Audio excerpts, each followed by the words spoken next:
Hello viewers on YouTube. In this video tutorial, we will solve the fourth practice problems we have before us in relation to quadratic inequality. So the fourth example problem says that 2 minus 3x minus 9x squared is greater than 0. So we are required to find the corresponding values that will satisfy the inequality. So as we have been doing right from start, by the way, if you haven't watched the part 1, part 2, part 3 of quadratic inequality, then consider checking them out, as I will leave the link to each and every one of them right in the description of this video tutorial. So the first step is to get the critical point, and to get that we need to solve this quadratic expression. So to solve it, we do explore the factorization method. However, as you can see, though this is a quadratic inequality, but the order of the term is actually scattered, it's not in order. So it's better we express it in the proper way. For any expression to be considered to be a quadratic expression, it has to be of the form ax squared plus bx plus c. Now look at this. Does it look the same with this? They are similar, but not exactly the same, because you can see the order is different. So let's make it like this. So minus 9x can come first. We have minus 9x squared, followed by minus 3x, then followed by plus 2 to be greater than 0. This makes sense because we didn't cross any boundary. Perfect. Now basically we need to take this and multiply it with positive 2. And doing that, we should get negative 18x squared. Minus 9 times 2 is minus 18. Then the x squared is still as it is. Then we have the middle term the way it is. We have it as minus 3x. Now, we need two values. When we multiply the two values, we must have minus 18. And when we had two values, we must have negative 3. So how do we do that? Basically, take the 18. Take the value that is attached to the leading term, which is x squared. So we need to express 2 as a product of two numbers, where the result of that product will give us back 18. It can be tricky if we want to begin thinking of what number to use. However, to make the process easy for us, you can start with 1 and 18. So 1 times 18 is obviously 18 as a result, because 1 is a multiplicative identity. Now, we can now proceed to the next value after 1. However, before we consider using that value, we must confirm that that value can divide 18 without a remainder. Since 2 can clearly divide 18 in 9 places, it means 18 can be expressed as 2 by 9. Now we can proceed to 3. Can 3 divide 18 without a remainder? If it can, in how many different ways? 6 different ways. So thus, we can have 3 times 6 as well to give us 18. Now we can move to 4. Unfortunately, 4 can't divide 18 without a remainder. About 5. Similarly, 5 can't also divide 18. Then the next is 6. But 6 has already been present.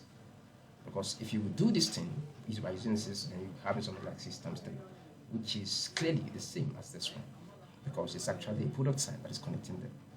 And when the product is connecting two terms, the order is actually irrelevant. So 3 times 6 is 6 times 3. So we don't have to continue repeating something that is similar. Instead, we stop. So once you realize that you have get to a point where the digits that you want to use has already been present, either to the left or to the right, nobody cares. So far it's present, then it means you have get to your limit point. That again? Perfect. So we need to contemplate between these three values, which of them are we going to use? Because even if you have thousands of values that you have as a product of two numbers, you are still going to use 1. So how do we shuffle and actually get the best one to use? So pay attention to -3, or let's just say 3. Yeah.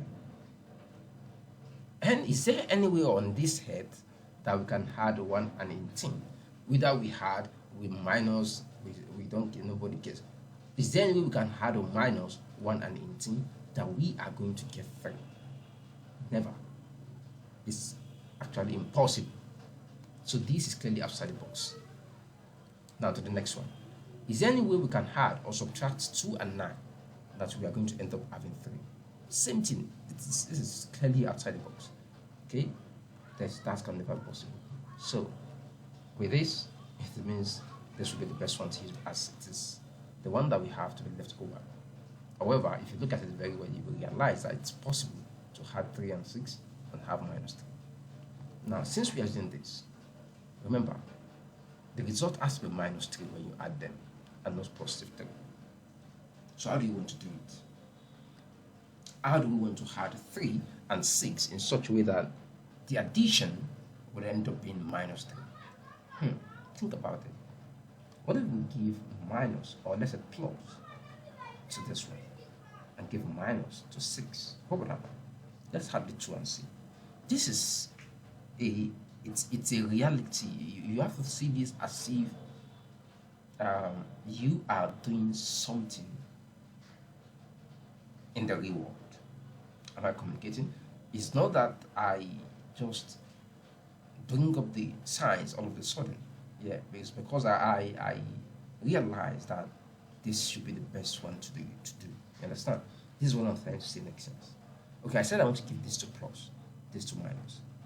If I have -6, then I add it to +3. What would happen? Let's say we have -6 plus times plus is +3, and -6 plus 3 is simply -3. Then we got that, which is what we are looking for. So without even stopping yourself, without stressing yourself, you should be able to know what sign to attack. So far,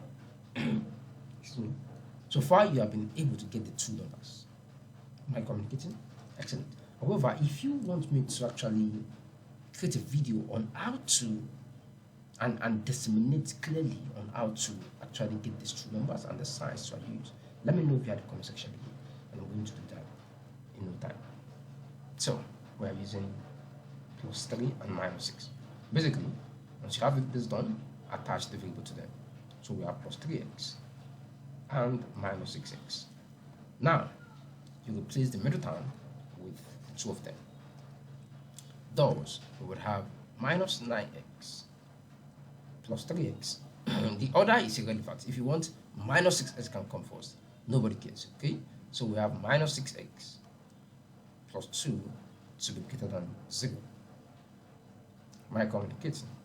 Now let's group it. Then we can have -9x plus 3x within the parentheses. Now be careful here, because this is actually minus. So take it along within the parentheses. -6x plus 2 to be greater than 0. Remember, in the previous examples, I said if it is positive, you can put it. And if you don't put it, nobody would actually question you for that. But if it's minus, you have to put it. Is that okay? So just be sensitive. Now, we want to factorize. For the first parenthesis, what is common? 3x. Then we'll be left over with, if 3x is taken away from -9x, what would happen? We'll be left over with -3. And if 3x is taken away from positive 3x, and left over is plus x, or let's say +1. So this should be x squared. That was like, what was -3 plus 1? Where is that coming from? So that should be -x. Yeah. Or we should instead factorize -3x. I think that would make sense. Let's factorize -3x. So if we factorize -3x, then this will be left over with 3x. Yeah, so -3x times 3x is That will be minus 9x squared. That makes sense. Are you following? Excellent. So now, if 3x is taken away from positive 3x, we'll be left over with plus 1. And that part has been cleared. For this one, we can factorize minus 2. If we factorize minus 2 outside the parentheses, then we open another new parentheses. Minus 2 taken away from minus 6x, we'll be left over with 3x. And if minus 2 is taken away from positive 2, we'll be left over with minus 1. Then we see I've greater than 0. Now these and these has to be the same. So something is wrong somewhere. Let's see. So we take minus 3x away from minus 9x squared. We should be left with 3x. This makes sense? Okay, clearly, I get that. So this shouldn't be positive, it should be minus. Okay, by the time we multiply minus 3x with minus 1, you will realize that we'll get plus 3x. So that makes sense. So you can just use the trick I use. At the end of the day, the GCF are going to be the same. So let's factorize the GCF. So we can take 3x minus 1 outside, then combine these two terms as they both as a factor. So that will be minus 3x minus 2. We see I've greater than 0. Now to get the corresponding critical points, take this and these individually and set it to be 0 and then isolate x. So for the first one, we have 3x minus 1 set to be 0, which implies that 3x would be equal to 1. By the time we take the minus 1 to the side, the minus got affected and therefore we will be left with 1. Now we can divide through by 3 and finally have x to be equal to 1 over 3. That's one value of x. And for the second value of x, let that be in red. That's taking this one and set it to be 0.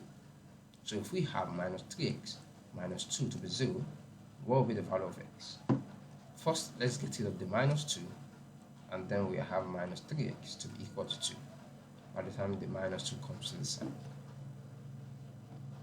Dividing through by minus 3, and let's get the value of x, which means x will be equal to minus 2 over 3. And that is the two values of x, respectively. Am I communicating? Perfect. Now, having gotten the two values of x, we can now proceed on getting the rest, as these two values is now our final solution. To get the rest, we need a number line. But the two values are actually doing a great job because they will help us get the rest. Yeah. So let the first one, which is minus, let it come first. Excuse me. That will be minus 2 over 3, and the second one is 1 over 3. That makes sense, right? Excellent.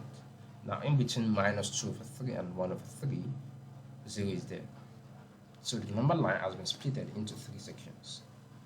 All the way to the left of a number line, we call it negative infinity, and all the way to the right, we denote that with positive infinity. So what do we want to do? We basically want to select a random value within this region and then plug it right into this expression and see the one that gives us a result that is greater than 0. Whichever does, it means that section actually consists of solution that satisfy the inequality. So let's begin with minus 1 from this section, because minus 1 is clearly within this region. Because this is less than greater than minus 1, it consists 0 point something. Now, if we use minus 1, what would happen? Let's put that. 3 times minus 1, well, I need to open that for you. Let me open it so you can see it clearly. If we have 3 multiplied by minus 1 multiplied by minus 3 multiplied by minus 1 minus 2. So this becomes 3 times minus 1 is minus 3 minus 1. Then multiply by minus 3 times minus 1 is 3 minus 2. Minus 3 minus 1 is minus 4. Multiply by 3 minus 2 is 1, which becomes minus 4.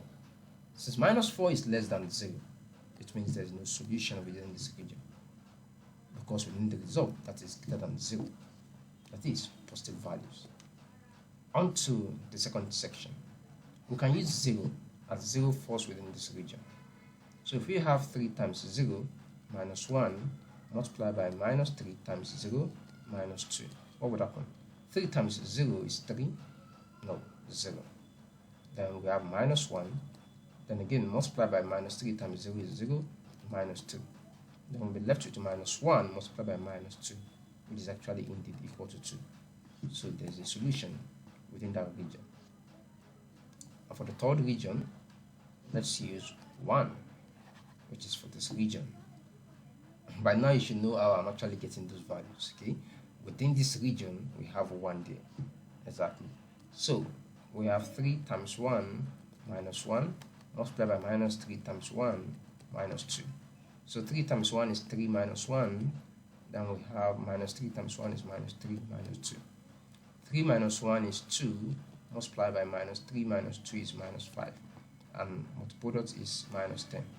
So this is also outside the box.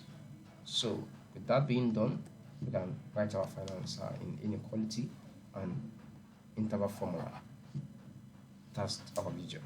So that will be in interval notation, since this is just greater than without equal sign. If we put the circle on top, we're going to shade it. Okay, so it's just be from no parentheses. That will be from negative 2 over 3 all the way to 1 over 3. And inequality form, it should be minus 2 less or equal, sorry, minus 2 over 3 less than x, and x will be less than 1 over 3. And that's our solution to this problem. I hope you find this helpful and understandable. Thanks for watching. On to example number 5. Or instead of actually giving you a fifth example, let me just give you as an exercise. So here is the question. So we can get to this entirely. So it says that 8 minus 2x minus x squared less or equal to 0. This tutorial was actually planned to have 5 different example problems, but I changed my mind and decided to use this one, the 5th example, as a practice problem, as an exercise for you guys. So make sure you solve this and let me know the corresponding values that satisfy this inequality. I hope you learn from the entire videos that is related to quadratic inequality. Thanks for watching my videos. I really appreciate it. See you in the next video. Bye for now.